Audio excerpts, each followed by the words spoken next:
فکر میکنم که این خاطره رو از قطر من به شما گفتم. سال گذشته یا قبلش سفری در قطر بودیم.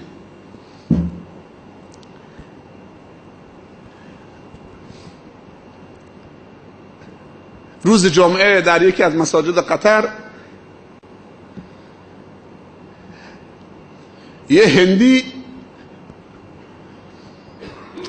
رفت در گوش مؤذن یه چیزی گفت.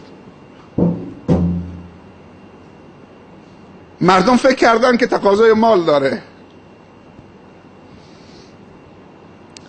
بعد شیخ که از روی منبر آمد پایین،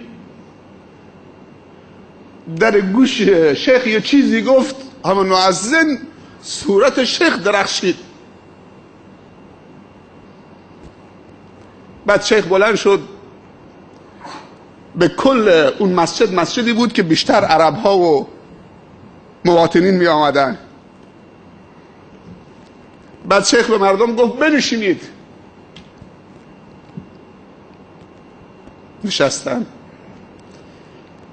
گفت اون برادر هندی رو صدا بزنی بیاد. برادر هندی رو آوردن. گفت این برادر امروز تا دیروز کافر بوده، معلوم نیست سیک بوده، بودایی بوده، چه بوده.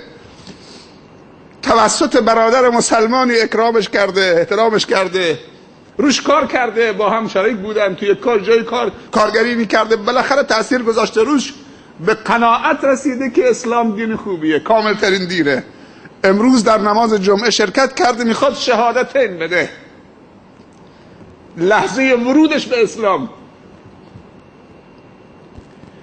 و شیخ میگفت به اون هندی، رو به قبله نشسته بود، لباس تمیزی پوشیده بود، برادر بگو اشهد ان لا اله الا الله.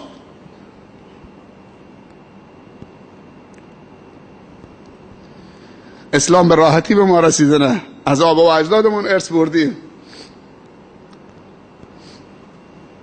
بگو اشهد ان لا اله. هندی نمیچرخه. اشهد ان لا،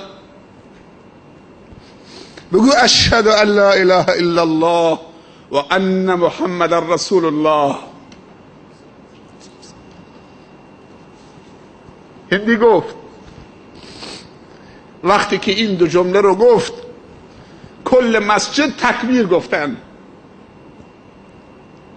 هندی نگاه دور و برش کرد، از اون سرمایه‌دار میلیونر عرب و از اون مهندسینی که اونجا بودن و شخصیت‌هایی که اونجا بودن تا اون افراد ساده، همه بلند شدن، پیشونی هندی رو میبوسیدن، به آغوش میکشیدن. برادر مسلمان، تو برادر ما شدید. واقعا صحنه‌ای بود. آیا طعم و حلاوت این که کسی رو راهنمایی بکنید و بعد هدایت بشه به برکت اخلاص تو و راهنمایی تو، انسان خوبی بشه، انسان پاکی بشه، زندگی خوبی داشته باشه، انسان خدومی بشه، آیا طعم و حلاوتش چشیدید؟ باور بکنی شیرینی داره وقتی یه نفر توسط تو هدایت میشه.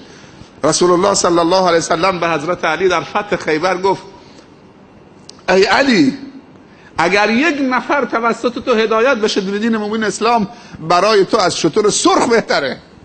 از شتر سرخ. شتر سرخ اون زمان معادل مرسدس بنز امروزه. ای علی، اگر یک نفر توسط تو هدایت بشه، از شتر سرخ برای تو بهتره.